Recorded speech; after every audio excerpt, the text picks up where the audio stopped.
This is the final episode of this season of the podcast. I'll do some mushy, like self-promotional stuff at the end of the episode, so you can zone out then if you want to. But I was thinking about how to mark such an auspicious occasion, and I thought we could mine some past episodes for content.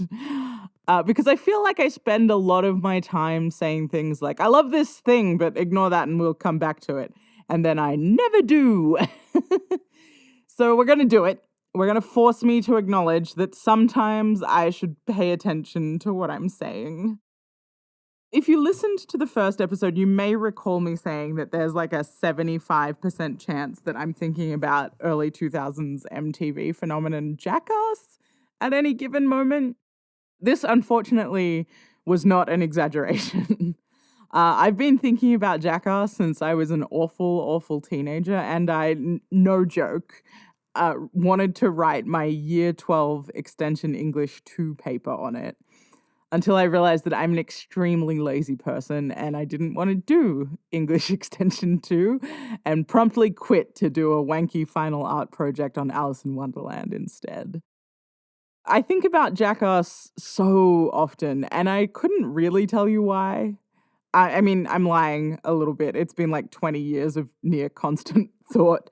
I do have a vague idea, but mostly if anyone ever presses me on it, I end up like Barbara Krugering it up and just muttering, it's about the intricate rituals that allow you to touch the skin of other men. So today, I'm going to force myself to elaborate on that stupid thought and actually write the thing, thereby laying to rest my dreams of a Jackass-related thesis once and for all. I'm Alex. This is Pop Culture Boner, the podcast edition. And today, I'm thinking about Jackass. Pop Culture Boner.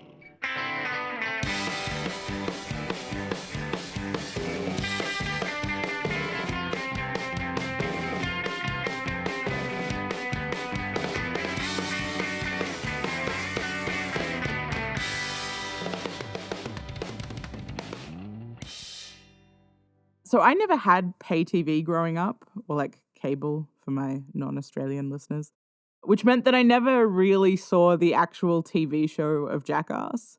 But I did see the movies just so many times. If I seem like an unlikely candidate, it's because I am. Not only is the show and movie directed at white men aged between 18 and 24, brackets I did not fit into then and do not fit into now, it's also so brainlessly violent, it ran completely opposite to anything else that I liked at the time. While I'd seen like a few minutes here and there of the first film, I actually didn't have any intention of ever seeing it all the way through. But the local cinema had limited options, and the child that I looked after wanted to see a movie. So we saw Jackass number 2. Was it a questionable choice? Yes. Was I a deeply average nanny? Also, yes. Even though I had to spend most of the film with my hand over a child's eyes, something about it really grabbed me. Like, I rented everything I could pretty soon after, and I watched it end to end multiple times. You know when you look back at yourself at various points in your life and you're like, why?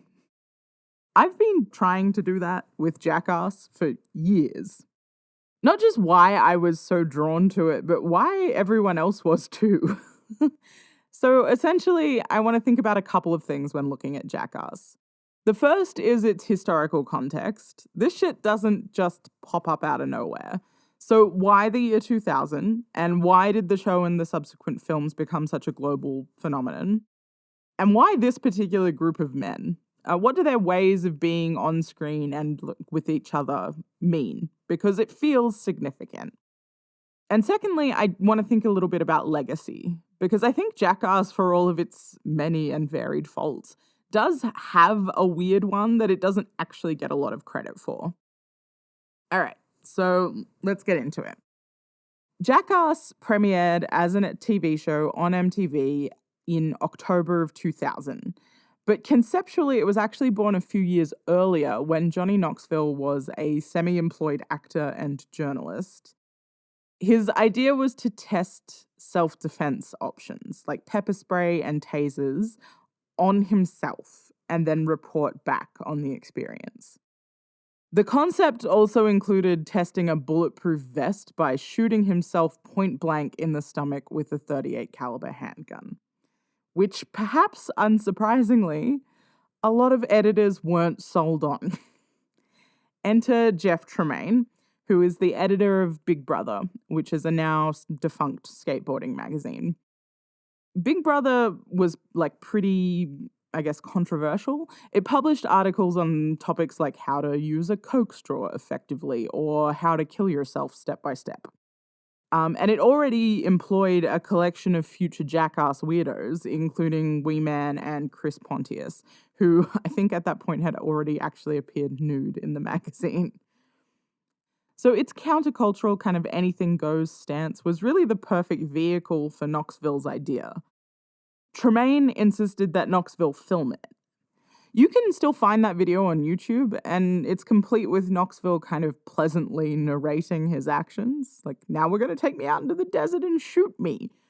And the cameraman pleading with him to call the whole thing off.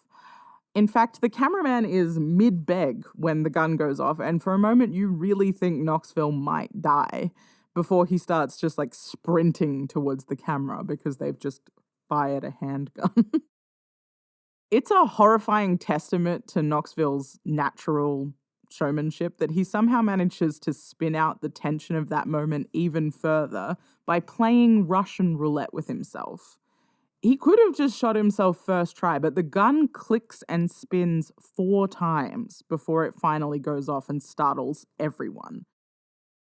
Skate videos were kind of like a subcultural phenomenon at that point anyway, and the video was a cult hit with the kids who loved Big Brother. So the transition from random videotapes circulating at house parties to TV show was actually a pretty seamless one. The rest of the Jackass crew fell together pretty naturally from skate rats and skate rat adjacent weirdos with higher than usual pain tolerances. When MTV picked them up, as the whole crew tells it, no one could really believe that a network was giving them money to put the stupid shit that they were doing on TV. But it was an overnight hit that catapulted them from sort of relative obscurity to the cover of Rolling Stone in under a year. Which begs the question, why the fuck?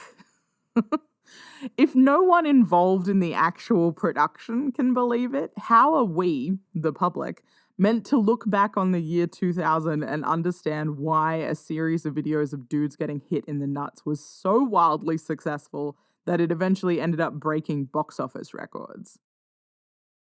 I don't want to say that we were being primed by history to enjoy nut-whacking content, but I am going to make that call. The end of the year 2000 was kind of a weird time in the US.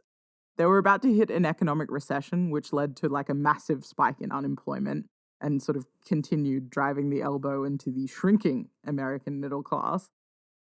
The 2000 election recount between Al Gore and George W. was sort of happening in November, and it eventually fell in favor of George W. Bush and kickstarted a series of uncomfortable political gaffes. I realize that everything's kind of fucked now, so it's difficult to imagine that that time was somehow, I don't know, equally as upsetting. But historically, this whole thing sort of feels like a downhill speed run into 9/11 at the end of 2001 and all of the hell that kind of came after that. So elements of counterculture tend to make a mainstream jump when the broader populace becomes frustrated by the same things that the underground is rebelling against. Jackass feels kind of historically perfect for this moment because it's smarter than it probably needs to be. It's taking swings at American class sensibilities and prudishness, even when they're taking swings at each other. It lodged out of that subcultural pocket in a haze of kind of boredom and frustration and golf balls to the dick. And it latched on to the frustration and alienation that a lot of the population were sort of starting to feel more broadly. And that's prime nut-whacking territory. But that historical context doesn't explain away all of Jackass or why it was so enduring. It ran for most of the decade, actually, all the decade. It ran from 2000 to 2010. Anyway, there's actually a surprising amount of academic writing on Jackass, or maybe it's unsurprising, depending on your opinion of academia. Anyway, point is, there are a lot of opinions. Mostly, I think they're wrong. Or at least, I think they approach the show from the wrong angle. See, a lot of the writing on the phenomenon of Jackass is actually fixated on the show's gross out factor. And that's pretty fair, I guess. The show is kind of unrelentingly gross. It is a parade of piss and shit and vomit, interspersed with some liberal helpings of like blood and semen. Although the semen usually not human, to be fair. I don't know if that makes it worse or better though. I rewatched 3 of the movies recently, and there were multiple points where I had to look away, and one point where I actually felt my gag reflex kick in involuntarily. It was the sweatsuit cocktail, in case you're wondering, where Steve-O drinks a cup of Preston sweat. Watching someone get covered in shit, I'm fine with, apparently, but drinking cold sweat? Ugh, hard pass. Anyway, the graphic nature of the show combined with the fact that, unlike a lot of shows which have sprung up in its wake, the pranks were largely kind of directed at the immediate group of cast members rather than an unsuspecting public, has meant that a lot of the focus in academic writing is actually about like white masculinity and what it means when white men start to publicly do this kind of gross shit to themselves.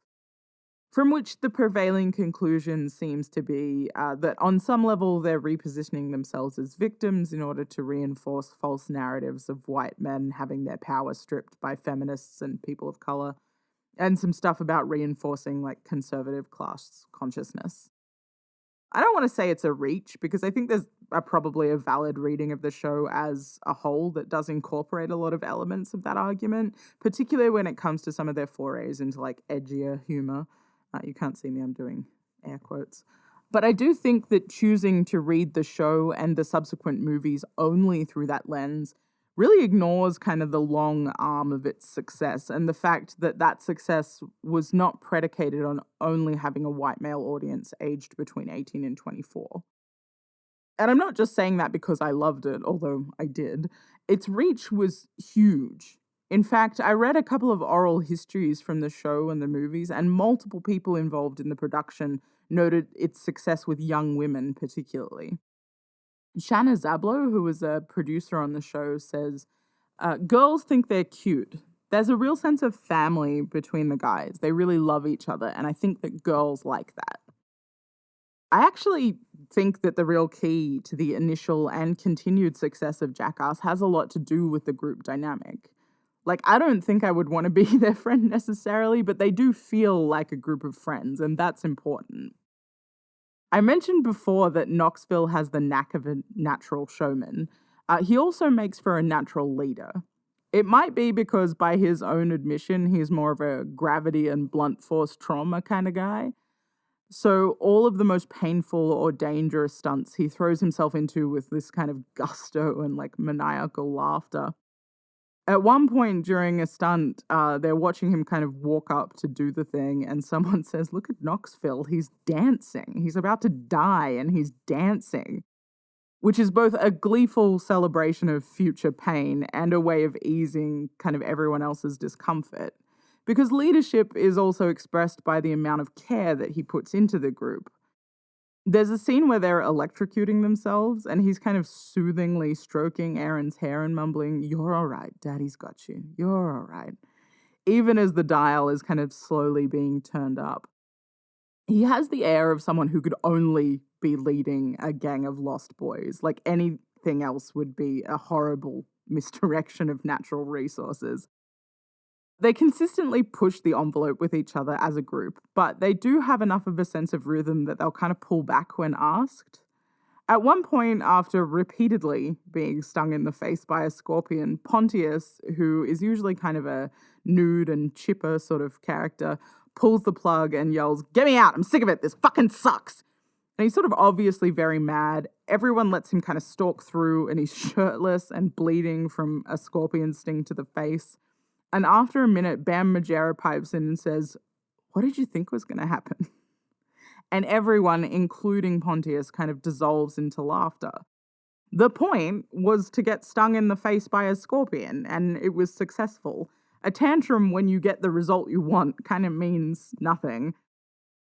This kind of genuine friendship that you can pick out amongst the gross out humor and the near-death experiences seriously broadens the appeal of the show. Van Toffler, who's the president of MTV Networks, who was responsible for signing the show on, says, Jackass is so much more than a succession of stunts. You couldn't explain the female appeal of Jackass if it were. It is about a bunch of guys getting off on each other. The fact that it's sort of singularly focused on inflicting stunts inward means they sort of become this like self-contained unit of chaos. And in doing so, it removes some of the threatening feeling for other groups.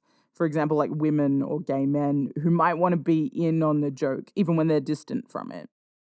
Leaning into this further, a lot of the gags are pretty excessively homoerotic. One even involves the insertion of a toy car into Ryan Dunn's ass, assisted by his childhood friend and co-star Bam, who is wearing rubber gloves.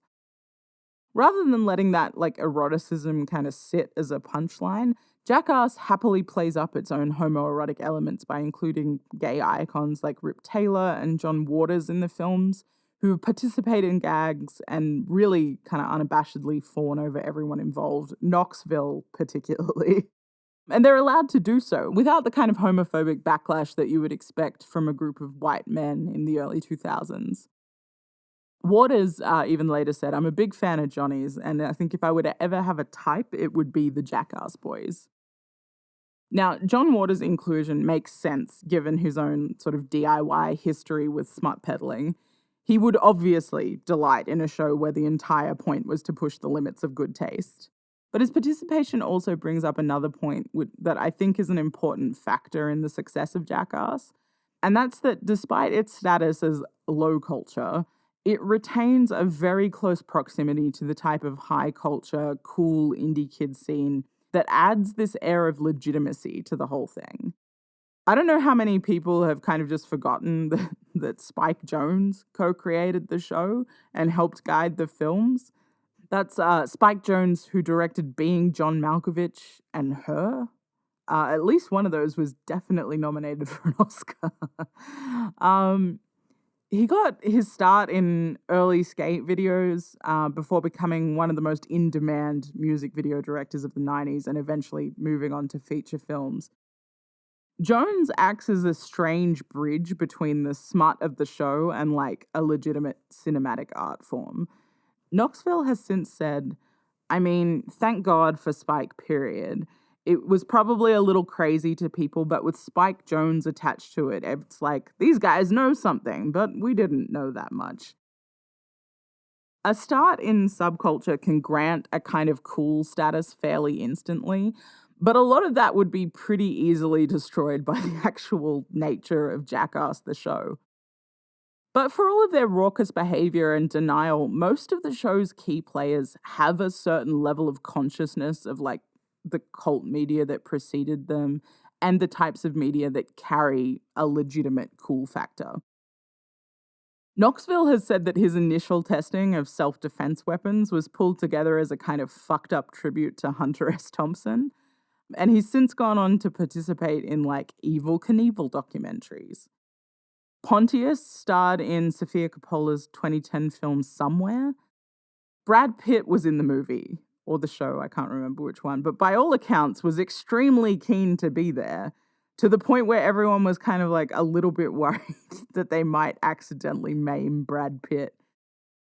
All the soundtracks for the show and the movies pull deep cuts from like punk and pop and metal and country for this weird mashup of like strange Americana.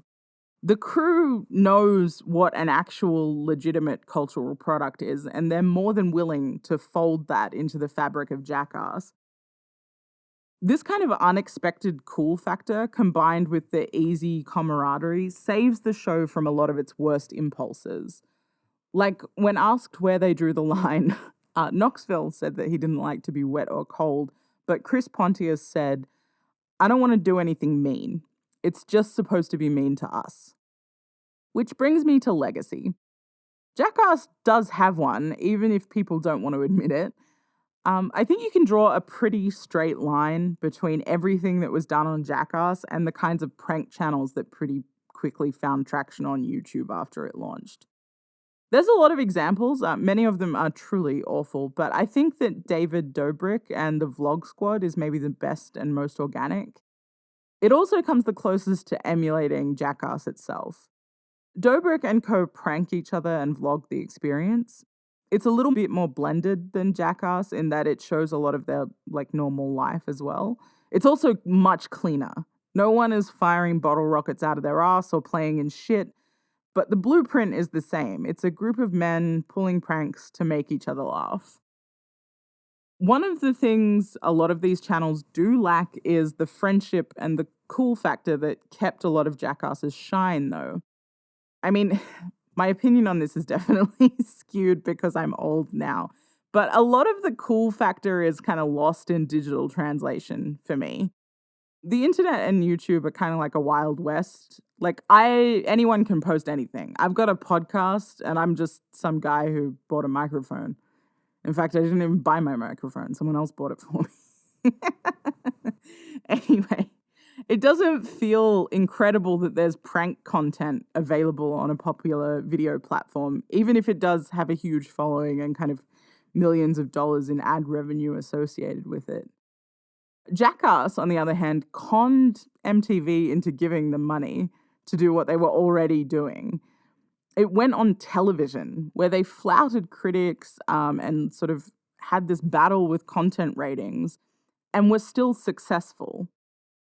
There's also a lot of, I think with the YouTube thing, a lot of weird money flexing that comes on those channels that never really happened in Jackass. Like, a guy making $1 million is still getting covered in piss and kicked in the teeth, you know? But more importantly, a lot of the camaraderie seems to be absent on those YouTube channels. Where these new digital pranksters are kind of constantly breaking up with each other, think like Jake Paul, Team 10 sort of shit, the crew of Jackass still really like each other 20 years later. Steve-O kind of lovingly talks about how Knoxville helped him get sober. Knoxville is constantly commenting on Pontius and Bam's Instagrams to kind of coo over how cute their babies are. They've never really fallen out of step with each other. I think there's a tendency to ignore Jackass a little now because it feels like a fever dream. For a hot second there, we all kind of collectively blacked out and woke up with a black eye covered in vomit and agreed to never talk about it again. But I think we should all just be able to square up and admit 20 years later that watching a hot guy get hit in the nuts with a baseball by his close personal friend is actually great slapstick. We should all just get comfortable with that.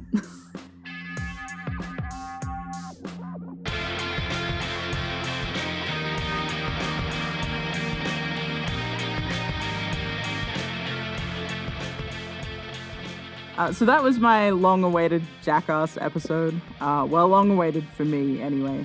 It's all really just a long-winded way of saying that I think Knoxville's kind of hot. I'm with John Waters. I'd fuck Knoxville. Thank you for listening to 25 episodes of this podcast. I really enjoyed making it. Thank you to Wesley for making me sound like something other than a woman, just kind of shouting in the street, which is what I would be otherwise. And thank you to Wesley for writing the theme tune and adjusting the theme tune as is necessary for the episode content. I really appreciate it. We're going to be taking a small break into the new year to kind of play catch up. In the meantime, you can follow us on Twitter and Instagram. It's @PopCultureBoner. We've also got a YouTube channel, if that's your bag. You can follow us anywhere you like your podcasts. If you're on Apple, drop us a little rating and review. We'd sure appreciate it. Anyway, I really hate doing self-promotion. This is making me really uncomfortable, so I'm out. But if you've got content that you want me to touch on in the next season, or you just really want to talk to me about the weird eroticism of Knoxville getting bitten on the nipple by an alligator, talk to me about it next time you see me at the pub. Peace.